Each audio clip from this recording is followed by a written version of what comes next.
Oke, ini saya awal mula.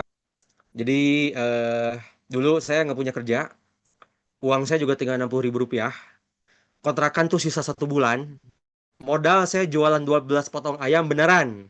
Saya beli di pasar Tani Mulia. Ada yang tahu Tani Mulia di situ tuh modal pertama saya. Nah, itu juga 60.000 hasil patungan saya, ibu saya, bapak saya istri dan adik saya gitu. Jadi benar-benar kami tidak punya uang karena saya juga tidak bekerja, saya juga pengacara. Tahun 2017 kami memutuskan untuk mulai bisnis. Dan alhamdulillah dari 12 potong ayam berkembang jadi 31 cabang sampai dengan sekarang dan bisa memberdayakan 100 orang yang ada di Kebun Halid. Kira-kira ini dulu masa-masa perjuangan, jadi saya tiap hari ke pasar, pulang malam, belanja subuh, masak, siangan. Saya ikut masak, saya ikut nganter, saya ikut promosi, saya ikut jualan, saya ikut closingan juga, besoknya juga saya belanja juga, saya masak juga, saya marketing juga. Jadi Superman itu benar-benar di apa ada ya gitu. Tapi nggak apa-apa, ini tahap ya. Kadang semua kita kita juga akan jadi Superman di awal, tapi nggak apa-apa. Itu sebuah proses. Nggak boleh kita nyerah gitu, nggak boleh kita berhenti gitu ya. Ketika kita jadi Superman bukan berarti kita enggak gitu. Tapi kita sedang memperjuangkan ikhtiar kita dengan maksimal. Ini ada sebuah cuplikan video gathering terakhir karena di kami itu ada culture culture culture gitu. Culture itu bahwa gathering tahunan ya, gathering tahunan biasa kami suka jalan-jalan, suka healing, suka kumpul-kumpul bareng sama tim gitu, biar bisa kita semakin dekat, semakin akrab gitu, semakin bisa ada bonding yang kuat ya antara satu dan lainnya karena outlet kami itu secara geografisnya itu berbeda provinsi gitu. Ada yang dari provinsi Jawa Barat, ada yang provinsi DKI Jakarta, ada provinsi Banten gitu. Jadi kita terbelah dari 3 provinsi sehingga saya gabungkan di acara tahunan kira-kira kayak gitu. Izin saya play ya, Teh Mia sama Teh Rizka.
Oke, cukup ya, karena kalau ditamatkan kepanjangan. Biar efisien ya, kira kita memanfaatkan waktu. Kira-kira kayak gitu. Jadi, alhamdulillah tim-timnya kebanyakan Gen Z, tim saya tuh Gen Z gitu ya, kebanyakan Gen Z. Gen Z itu, Gen Z itu kan kelahiran tahun 97, 98, 99, tahun 2000, 2001, 2002 dan sebagainya. Di sini juga ada tim saya ternyata namanya Ashifa. Saya lihat tuh yang lagi senyum-senyum. Beliau dari cabang Bintaro, Jakarta Selatan. Terima kasih Teh Ashifa sudah bergabung dan kita belajar bareng di sini ya. Oke, jadi itu kira-kira keseruan kita. Apa namanya? Sebelum saya mulai, saya akan bahas tentang mindset dulu gitu. Kenapa nggak langsung strategi bisnis, Kang? Kela, gampang strategi bisnis mah. Kalau udah tahu ilmu mah gampang jualan teh. Insya Allah gitu. Insya Allah Allah mudahkan. Kalau kita tahu ilmunya, insya Allah Allah mudahkan. Nyari cuan tidak, insya Allah tidak susah gitu ya. Kalau tahu ilmunya. Tapi mindset tuh susah. Ingat, mindset tuh susah banget gitu. Kadang di antara kita tuh nyerah di tengah jalan.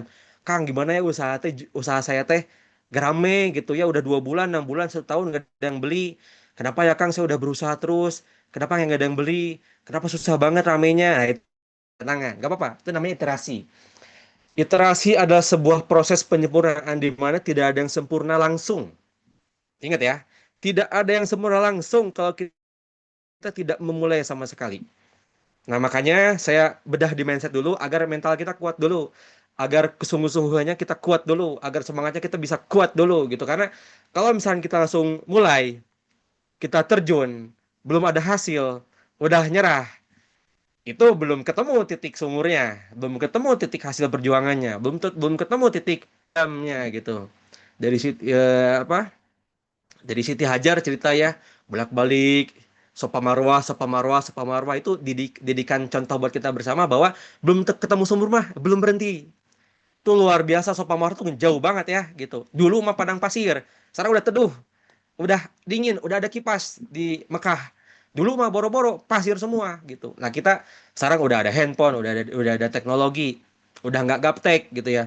Udah ada laptop, udah ada digitalisasi. Ada 4.0 marketing gitu, udah nggak ada lagi alasan untuk tidak. Makanya saya bedah dulu mindset sebelum kita mulai dan kayaknya slide saya agak panjang di sini nggak apa ya gitu kita belajar bareng-bareng. Nah, kita harus punya mindset kayak gini teman-teman. Kenapa bukan saya gitu. Kita harus bertanya gitu, kenapa nggak saya gitu? Harusnya saya gitu. Harusnya saya. Kenapa bukan saya? Gitu. Kita harus punya mindset kayak gitu gitu. Kenapa? Karena Indonesia itu negara ini yang banyak masalah, teman-teman gitu. Nah, kalau bukan saya, kalau bukan kita, kalau bukan teh teteh-teteh sekalian gitu, gimana? Tidak akan pernah selesai masalah. Kita adalah calon wajah-wajah pemimpin masa depan seperti apa yang tadi disampaikan. Betul, bahwa kita adalah calon pemimpin masa depan, calon pebisnis masa depan, calon pemberi contoh masa depan di bidang apapun. Nggak harus bisnis, nggak apa-apa. Apapun juga, yang penting mulia, bermanfaat, barokah, kan gitu ya tujuannya. Gitu. Jadi nggak harus bisnis sebenarnya, cuman nggak apa. Karena angle saya, POP saya di bisnis akan saya share mengenai bisnis. Jadi kita harus punya mindset kenapa tidak saya. Nah, kalau orang lain bisa, kenapa kita tidak bisa? Gitu. Banyak yang bisa, kenapa kita tidak bisa? Sama-sama manusia. Nggak ada bedanya gitu, bahkan banyak yang nggak sekolah gitu, nggak seberuntung kita gitu. Alhamdulillah Allah masih kasih rezeki, umur, kesehatan untuk belajar gitu. Banyak yang tidak sekolah itu bisa. Nah, kenapa kita tidak gitu? Kita harus memperjuangkan ikhtiar kita, cita-cita kita, kesungguhan kita. Yang kedua, kita juga harus punya growth mindset, ya, selalu belajar. Teman-teman, saya baru pulang dari Jakarta Pusat kemarin belajar SR karena saya agak on di bidang SR gitu ya. Tapi saya tuh nggak boleh nggak bisa gitu. Saya tuh nggak boleh berhenti belajar gitu.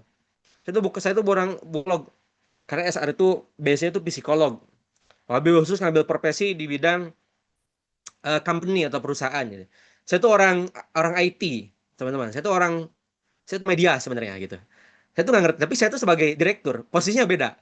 Bahkan skill saya di multimedia udah nggak kepake, jarang kepake. Makanya saya harus mempelajari SR. Makanya saya belajar SR. Saya juga ikut di seminar financing. Saya juga ikut di seminar apa namanya tentang kegiatan-kegiatan yang bisa menumbuhkan mindset saya, growth mindset saya, apapun itu gitu. Di bidang public speaking, di bidang MC, di bidang komunikasi, di bidang waiters, di bidang kepemimpinan dan sebagainya itu kita harus punya mindset belajar. Tidak boleh ada mindset belajar. Dan faktanya, teman-teman, setiap kali saya hadir seminar, itu yang hadir kepala sekolah, itu yang hadir pemimpin bisnis, itu yang hadir pemimpin dalam perusahaannya. Saya berpikir dalam hati, mereka itu udah pada pinter-pinter, kenapa belajar terus gitu.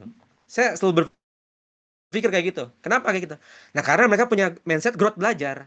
Nah, kita ceritanya pengen sukses, hasil pengen bisa, tapi kita juga malas belajar. Padahal belajar adalah cara bagaimana kita untuk memecahkan berbagai masalah. Kita mentok dalam situasi tertentu. Gitu. Makanya kita jangan semangat belajar dan saya yakin IKIP Siliwangi luar biasa karena ini calon-calon guru gitu ya. Calon-calon orang yang sangat mulia sekali. Hanya luar biasa juga karena IKIP Siliwangi itu kan guru ya, keguruan ya. Setahu saya kan gitu ya. Nah, saya belum bisa, tapi saya bisa belajar. Nggak apa-apa gitu. Gitu. Nah, tadi perubahan digital tuh sangat cepat, yang bisa bertahan bukan yang paling pintar, tapi yang paling adaptif dan harus belajar. Bukan yang paling pintar ya, yang paling adaptif, gitu, yang bisa bertahan. Belajar dari data, pelanggan, bahkan dari kegagalan. Nah, yang ketiga mindset kontribusi. Bisnis adalah jalan ibadah. dan manfaat. Jadi bisnis itu bukan cari duit, tapi itu adalah jalan ibadah kita. Bayangkan teman-teman, kita bisa bikin kebijakan 100 orang langsung ikut kebijakan kita. Gitu. Saya punya program Jumat mengaji, Kamis mengaji, kemarin pada mengaji itu rutin udah 2 tahun. Diikuti oleh generasi baby boomers. Generasi udah punya cucu. Banyak juga yang kerja di kita tuh orang tua di dapur pusat ya terutama. Banyak yang orang tua gitu. Mereka yang udah cucu, mereka yang udah punya anak, yang udah SMA, yang udah kuliah gitu. Banyak banget gitu karena apa ya istilahnya? Ya kita ingin memberdayakan. Kami tidak membatasi umur gitu. Siapapun bisa berkarya di kita gitu. Nah, saya senang juga kami bisa bikin program di mana program kami itu bisa jadi jalan tol sarana untuk beribadah. Mereka kayak gitu, teman-teman.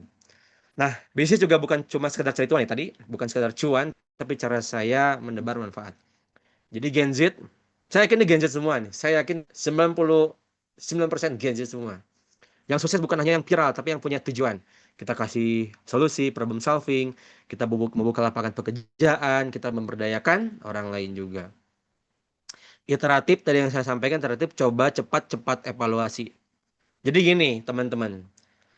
Banyak yang nyoba tapi gagal, nyerah. Nah, jangan teman-teman. Coba aja dulu nggak apa-apa. Emang saya tiba-tiba sukses? Kan nggak juga gitu. Saya juga tadi jualan modal 60.000 perak gitu. Saya jual dari 12 potong ayam gitu. Tapi saya juga nggak nuntut kesempurnaan. Saya juga nggak tahu gitu. Saya bisa punya sistem canggih. Saya juga punya teknologi. Saya juga punya SOP yang bagus. Saya dulu nggak kepikiran gitu. Tapi karena saya iteratif, saya ingin mencoba, saya ingin growth mindset, saya ingin berkembang, saya coba terus gitu. Sehingga saya bisa belajar. Oh gini, oh gitu, gitu, gitu. Jadi kita juga akan bisa paham gitu seiring kita berjalannya waktu gitu. Dan kita tidak akan bisa kepikiran kalau emang kita tidak pernah mencobanya, kira-kira kayak gitu gitu ya. Nah, kita harus mencoba, baru kita revisi kemudian. Tidak harus menuntut sempurna gitu. Contoh kalau misalkan kayak startup itu kayak 1.0, kita bikin dulu apa namanya tes dulu versi ke 1 gitu. Jualan baju, jualan clothing, versi ke 1 dulu nggak apa-apa. Kita desain, kita jual. Kalau kurang laku kita bikin versi kedua, versi ketiga dan sebagainya gitu. Nggak apa-apa gitu. Karena setiap proses juga ada ini. Dan semakin kita tahu, semakin kita bodoh biasanya. Bener asli. Saya tuh merasa so pintar saya tuh sebenarnya tuh jago digital, saya tuh jago marketing. Tapi setelah saya terjun, saya tuh masih bodoh ternyata. Saya tuh masih banyak yang belum saya tahu karena itu fakta. Coba aja cari literasinya di Google. Semakin kita tahu, semakin kita nggak tahu sebenarnya. Cari tahu terus tanpa henti sampai kita benar-benar tahu gitu. Karena nggak ada yang benar-benar pinter. Karena ilmu itu kita belajar sampai dengan kita ke liang lahat. Nah, digital adapsi, saya gak usah ngajarin ini. Udah jago semua ChatGPT. ChatGPT juga yang pro gitu ya. Yang plus, saya nggak tahu. Mungkin Gemini juga Gemini yang berbayar saya nggak tahu gitu ya. Saya nggak usah ngajarin, saya yakin teman-teman udah pada jago dengan teknologi gitu ya. Intinya sekarang adalah zamannya teknologi dan kita harus jadi pengguna pemanfaat, bukan kita adalah sebuah eh, apa namanya pengkonsumsi, pencipta gitu ya gitu. Nah, ada AI, medsos, platform online adalah senjata, bukan musuh. Kuasai alatnya, pahami algoritmanya, dan gunakan untuk memperbesar dampak. Dulu saya takut sama ChatGPT itu teh. Ini mesin apa gitu. Sorry, sama AI. AI itu banyak banget. Nanti bisa coba berbagai AI. Bikin PPT bisa pakai AI. Bikin pertanyaan-pertanyaan bisa pakai AI juga. Itu banyak banget AI-nya. Saya tuh takut gimana cara makainya. Ternyata AI itu adalah sebuah sahabat gitu. Kita artikan sebagai sahabat, teman konsultasi lah gitu. Kalau kita nyari konsultan tuh mahal, tanya ChatGPT insya Allah ada jawaban dalam waktu tidak sampai 1 menit gitu. Nah, kita juga harus jujur dan konsisten. Ini modal utama. Kalau kita ngebohong, juga kita nggak bisa gitu. Hidup di apa era harus jujur karena integritas itu yang paling utama gitu. Integrity adalah is our priority. Kepercayaan adalah mata uang baru. Jadi kepercayaan adalah mata uang baru, bayangan. Kita bernilai kalau kita dipercaya. Padahal kita nggak punya apa-apa. Tapi dan mata uang baru untuk kita. Di dunia digital, reputasi dibangun dari konsisten dan kejujuran. Kita di generasi Z harus berani menolak jalan pintas yang tidak etis. Nah, abundance atau keberlimpahan ya. Ingat teman-teman, Rezeki itu nggak pernah salah alamat, teman-teman. Kita tuh jangan merasa rezeki itu hanya milik segelintir orang. Kita tuh jangan pernah berpikir bahwa rezeki hanya golongan-golongan tertentu. Bahasa Pak Prabowo, elit-elit politik. Ya, bukan hanya milik elit-elit politik, tapi ini hak segala bangsa. Hak kita semuanya gitu. Hak semua orang gitu. Kita bisa, kita punya hak gitu. Kita kita juga punya hak untuk mendapatkan rezeki dari Allah. Jadi rezeki itu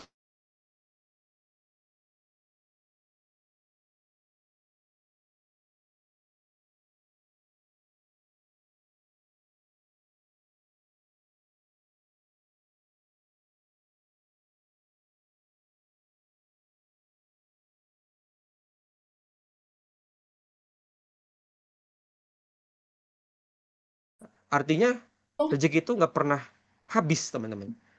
Ketika bagaimana kita punya mindset bahwa Allah tuh pasti luas gitu ngasih rezeki kepada kita semuanya. Gitu kira-kira, teman-teman. Nah, eh setelah kita memiliki mindset, kita cari why-nya apa? Why-nya apa? Why itu kayak gini. Apa yang menjadi alasan dibalik memulai? Nah, ini kata guru saya itu kayak jadi motor, kayak jadi mesin, kayak jadi engine gitu. Karena kalau kita nggak tahu why-nya, untuk apa kita memulai gitu? Buat apa kita memulai gitu? Karena kita kadang eh, ada motivasi, ada konsistensi beda. Kalau motivasi naik turun, tapi konsistensi nggak butuh motivasi gitu. Kita mulai aja terus, kita laksanakan terus, kita kerjakan terus. Lagi bad mood, lagi capek, lagi malas, bodo amat. Yang penting kita lanjut gas terus. Itu namanya konsistensi. Nah, itu akan menjadi alasan kita kenapa kita konsisten dan kenapa kita ingin terus melanjutkan. Itu namanya why. Kita cari why-nya. Jelas semua pribadi kita pasti ada goals berbeda, alasan kita berbeda pasti. Itu juga cita-cita juga kita juga berbeda dan kita juga punya punya value masing-masing gitu ya. Itu hak pribadi kita akan menjadi kuat. Pegangan kita akan menjadi value utama kita untuk menjalankan apa yang kita upayakan sampai kapanpun. Nah, kita harus cari why-nya untuk jadi motor kita. Ingatkan niat kita. Tadi kita bicara kita bicara niat. Karena niat itu ada niat yang benar, ada niat yang salah. Gitu. Manfaat dan memberikan solusi. Nah, kita niatkan bisnis untuk manfaat. Karena percuma kita banyak uang, keberlimpahan harta rezeki, tapi kalau kita niatnya salah dan kita tidak bisa memberikan solusi bagi permasalahan yang ada di Indonesia inilah terutama gitu ya. Nah, khairunas anfa'uhum linas, sebaik-baik manusia adalah yang paling banyak memberikan manfaat.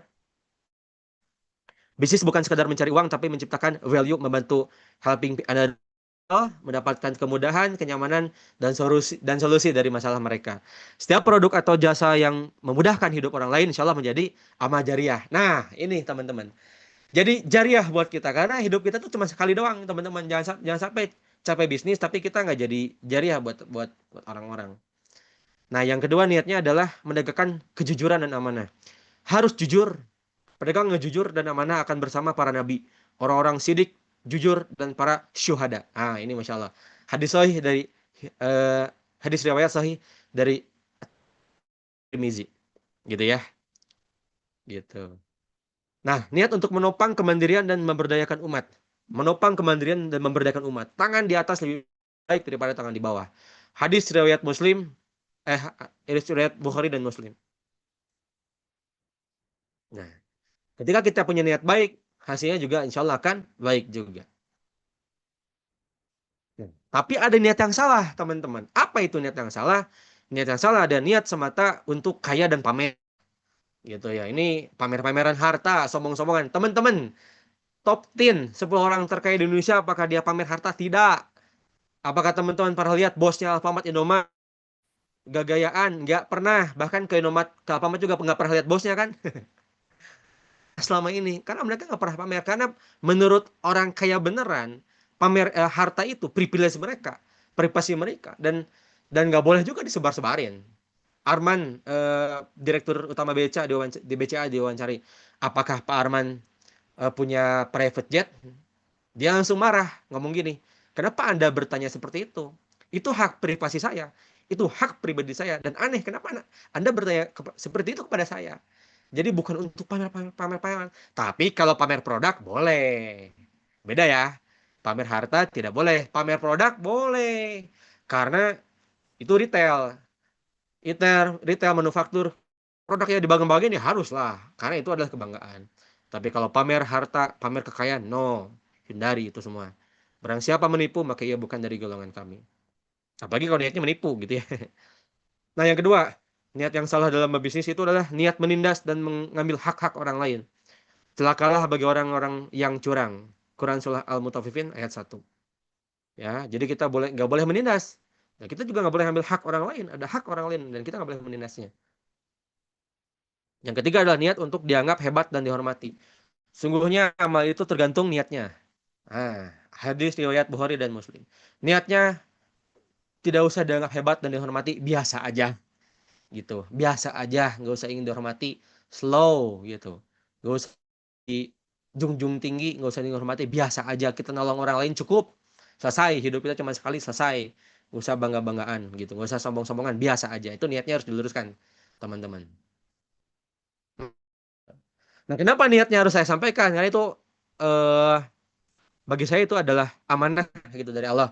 Ya saya sampaikan kepada teman-teman sekalian bahwa kita tuh harus punya niat yang benar, mindset yang benar, niat yang lurus. Jangan sampai kita punya niat-niat yang salah. Jadi saya nggak langsung ke intinya bagaimana ilmunya, tapi saya langsung bagaimana dan apa niat dan mindset yang benar gitu.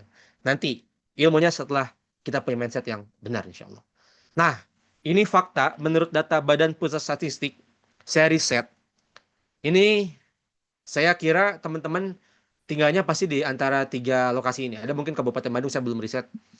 Ada di Kabupaten Bandung Barat, itu penduduknya 1,9 juta jiwa. Asnaf miskin, itu di 9,87%. Di mana masih ada 188.000 orang yang perlu kita tolong di KBB doang. Para mustahik yang berhak untuk memberikan pertolongan dari para muzaki, yaitu orang yang memberikan zakat pada para asnaf eh, mustahik gitu ya kira-kira. Ada 188.000 orang di Bandung Barat. Di mana IKIP Siliwangi berada, itu saya riset 27.000 orang penduduk miskin tahun 2024. Di Kota Bandung 101.100 jiwa yang masih perlu pertolongan kita. Bayangkan. Ini data real dari apa namanya BPS kira-kira kayak gitu. Nah, sedangkan potensi zakat nasional target 327 T itu realisasi cuma 10%-nya, Teh. 33 triliun. Ini menunjukkan ruang besar untuk memperluas basis muzaki atau kepatuhan. Jadi masih banyak masalah. Kebayang ini adalah orang-orang yang nggak bisa makan, anaknya nggak sekolah, nggak dapat pekerjaan, nggak dapat tempat tinggal. Ini masya Allah gitu masih banyak. Saya sebelum seminar saya sengaja saya menghubungi orang rumah zakat gitu ya.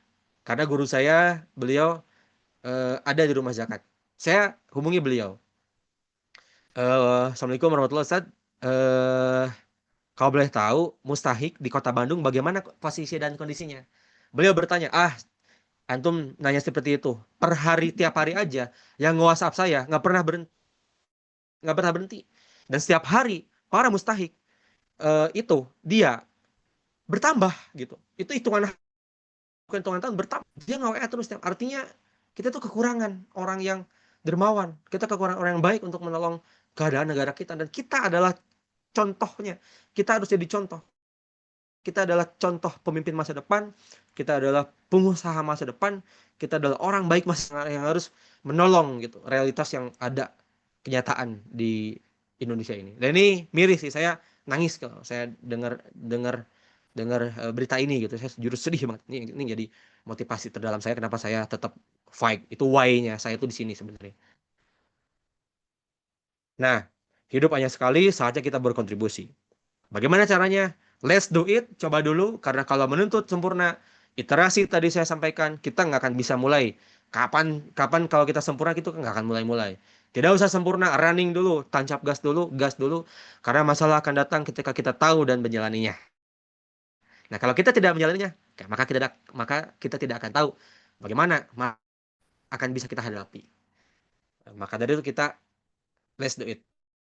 Mulai aja dulu. Oke, kita masuk ke awal materi.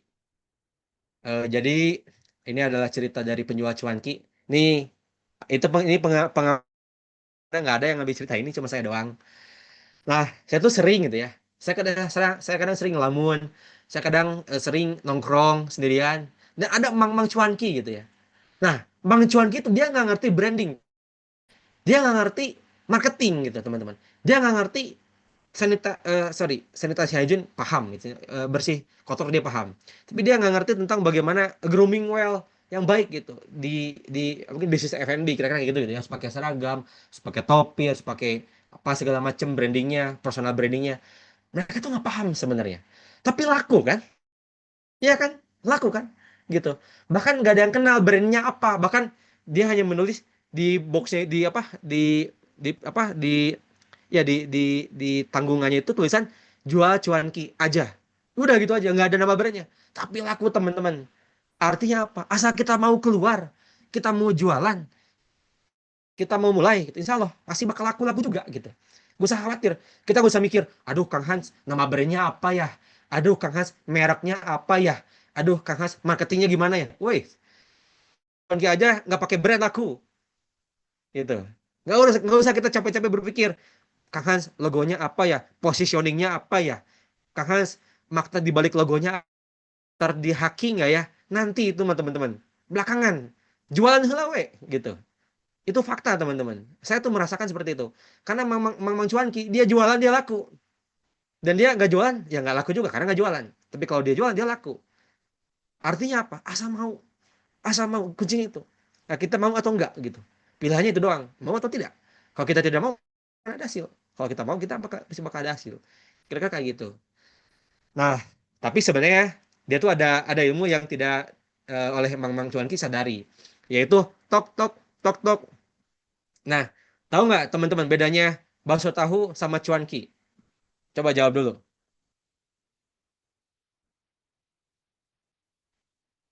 Perbedaan bakso tahu dan cuanki. Ada yang tahu?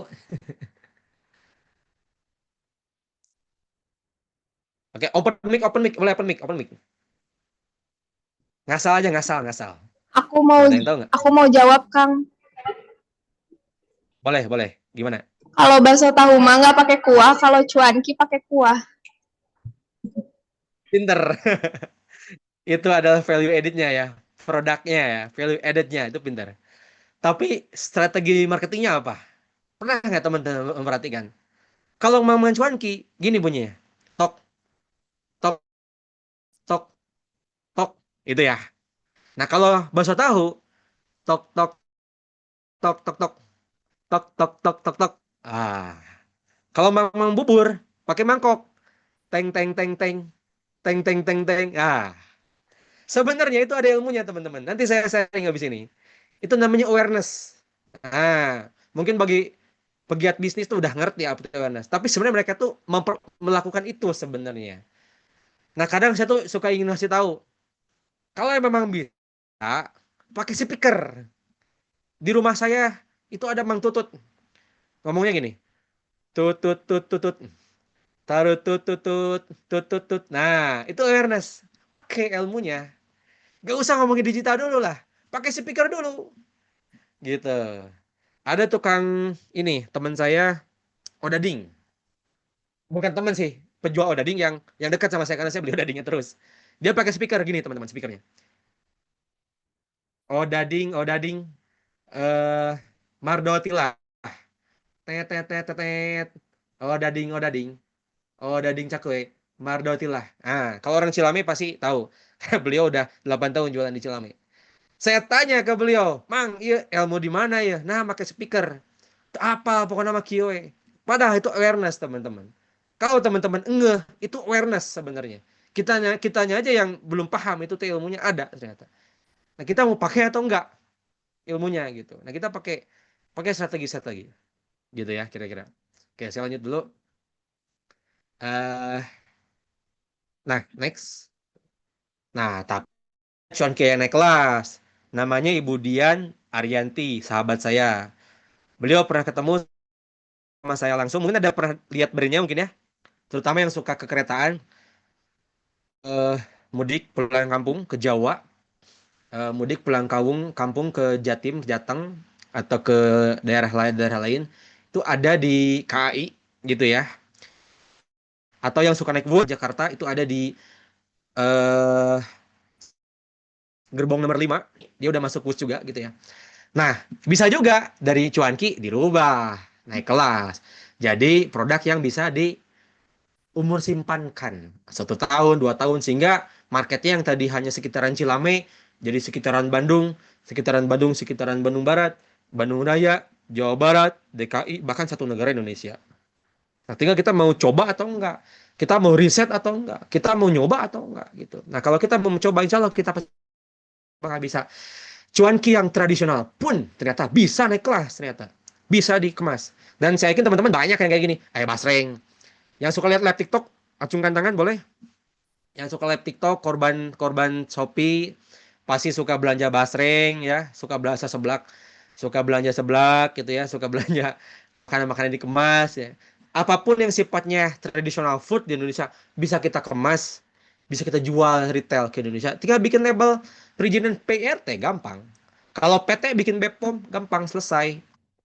Bikin PRT di OSS 1 hari selesai. Diundang hari 1 hari pelatihan dapat tuh izin PRT. Selesai. Kita bisa sebar produk Xiaomi ini ke seluruh negara Indonesia. Ini izin edar namanya. PIRT 12 label wajib, gampang gitu. Tapi teman-teman jangan nggak ada izin edar ya, nanti ditangkap polisi kalau nggak ada izin edar. Bikin ke Dinkes gratis 1 hari, di OSS bisa, di undangan pelatihan 3 hari selesai gitu. Nah, kalau produk saya bukan retail, produk saya ready to shop kayak nasi Padang. Saya nggak bisa diawetkan dan saya belum punya produk yang diawetkan, jadi saya nggak perlu PIRT atau BPOM, itu nggak perlu saya kayak gitu. Nah, ini namanya Budiah, tuh sosok luar biasa inspiratif dan beliau juga sering ngasih motivasi ke saya. Apa hikmahnya? Yang paling sederhananya kita bisa cuanki. Apalagi yang besar. Yang brandingnya, scalability-nya bisa scale up, bisa ditumbuhkan, bisa dikembangkan. Seperti Xiaomi tadi. Padahal cuanki. Tapi bisa dijual ke satu negara Indonesia. Karena mereka udah set dengan umur simpan sehingga bisa dijual ke berbagai penjuru negara. Nah, ini nih. Catat teman-teman nih. Cukup penting. Nah, ini kuncinya apa? Tadi kita udah belajar awareness, clear. Yang kedua, kita belajar wow faktor. Nah, sekarang saya tanya, sudah pernah mendengar kata-kata wow faktor atau belum? Ada yang sudah pernah dengar kata-kata wow faktor belum? Belum, Kak. Belum, Kang. Belum. Belum, Kang. Oke, Belum. nah, oke. Jadi wow itu wow dari namanya juga wow gitu ya. Jadi kita ketika kita menjual produk jasa harus punya wow-nya teman-teman. Ingat ya, underline-nya di wow-nya. Kayak misalkan ketika misalkan Teh Cynthia lihat cuan ki bakso viral, Teh Cynthia tuh ngomong gini, wow, ada nggak kita gitunya? Kita jualan ada wow-nya nggak, Kang Aul misalkan. Lihat jualan apa sekarang lagi usum teh? Estelar Sultan. Nah, lagi usum nih. Series, Sultan series. Kang Aul nih ketika lihat Estelar Sultan. Wow. Nah, kalau nggak ngomong wow, berarti produk kita jelek, teman-teman. Belum bagus. Riset lagi, nggak apa-apa, nggak usah nyerah. Ada nggak wow-nya? Sekarang saya tanya nih. Perhatikan ke layar eh, depan.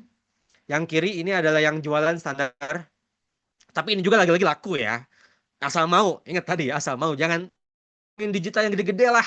Biasa-biasa dulu ya sekarang mah. Nggak usah yang wow-wow gitu, tenang dulu. Jalan gitu. Nah, yang tengah-tengahnya ini yang sedang nih contohnya. Dia cuanki, tapi dikasih tetelan. Si kikil, dikasih ceket.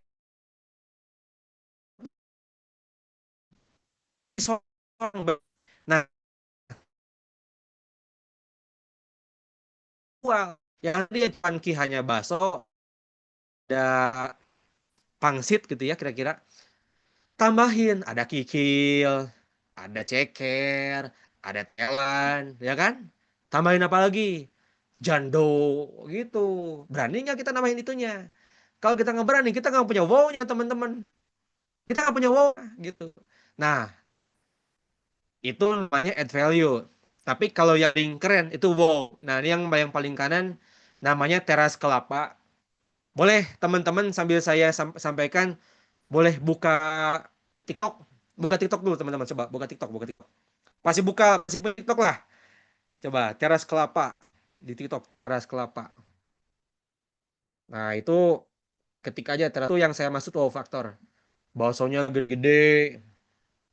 Oh, itu pakai buah-buahan, kelapa.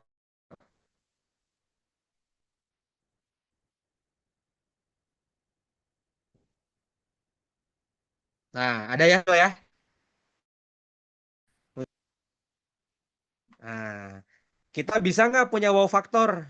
Kita sanggup nggak? Nggak sanggup lah. Pertanyaan saya terlalu klise ya. Harus punya mindset yang sama.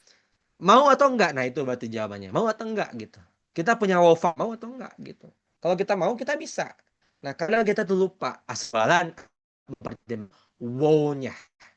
Paham ya sampai sini ya? Kita harus cari wow-nya.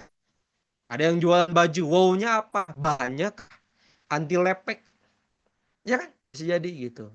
Gamis, nggak usah pakai setka, bisa menutupi aurat dan ini apa segala macam. Saya nggak paham ya, saya bukan ahli ahli fashion. Intinya fashion apa, wow-nya kita harus dapat dulu gitu, kayak gitu, gitu. Nah, setelah kita memiliki wow, kemudian baru kita main nih, kita main di strategi-strategi. Nah, dulu namanya AIDA. Nah, Intention, Interest, Desire, and Action. Dulu namanya. Sekarang tahun 2024 bulan Februari, Pak Hermawan Kertajaya, Pak Iwan Setiawan, pakar marketing di Indonesia, beliau bekerja dengan Philip Kotler, pakarnya menangkan 5A. Ini ilmunya langsung dari pakar ahli marketing di dunia bahkan bukan di Indonesia lagi gitu. Dia bilang 5A sekarang ini. A, yang pertama aware. Apa aware yang saya maksud adalah tadi sadar keberadaan kita. Tutut tutut, turut tutut. Nah, itu aware. Oke, paham ya? Sadar dulu, tahu dulu. Kalau di TikTok bikin endorse, bikin promo produk, bikin konten produk itu orang harus tahu dulu, orang harus tahu dulu. Gitu. Tadi ada Bang Cuanki, tok. Ah, pokoknya apapun yang kita usahakan, yang kita ikhtiarkan harus diketahui dulu. Namanya aware, gitu ya. Kedua dari sadar tahu, appeal, tertarik.